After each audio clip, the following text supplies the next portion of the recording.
Polisi selidiki kematian warga Tulungagung, ditemukan luka di leher dan lengan.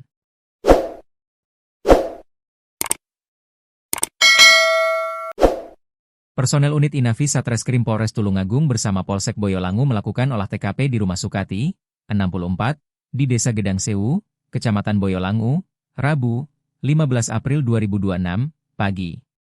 Ibu nahas ini ditemukan meninggal dunia di balai-balai yang ada di dapur dengan kondisi berlumuran darah. Polisi menemukan luka sayatan di leher dan lengan kiri. Yang kami lihat secara kasat mata bersama Inafis, lukanya ada di leher dan lengan sebelah kiri, ujar Kapolsek Boyolangu, AKP Retno Pujiarsi setelah olah TKP. Lanjutnya, korban tinggal bersama seorang anak dan menantunya. Sekitar pukul 5.15 WIB, menantunya bermaksud pergi ke kamar mandi. Saat melewati dapur, Sukati ditemukan dalam kondisi berlumuran darah.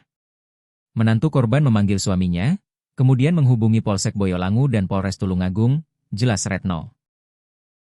Polisi mengumpulkan barang bukti di lokasi kejadian dan mengumpulkan keterangan. Dari lokasi kejadian ditemukan sebilah pisau kecil, pakaian korban dan obat-obatan. Menurut penjelasan keluarga, korban baru sakit tipes dan sempat dirawat di rumah sakit.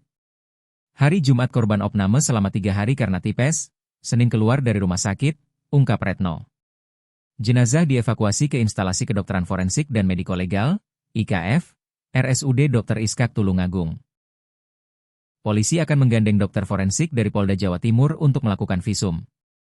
Proses ini diharapkan bisa mengetahui penyebab pasti kematian korban. Untuk sementara kami tidak bisa memastikan. Kami masih melakukan penyelidikan dan melakukan visum, tanda Retno.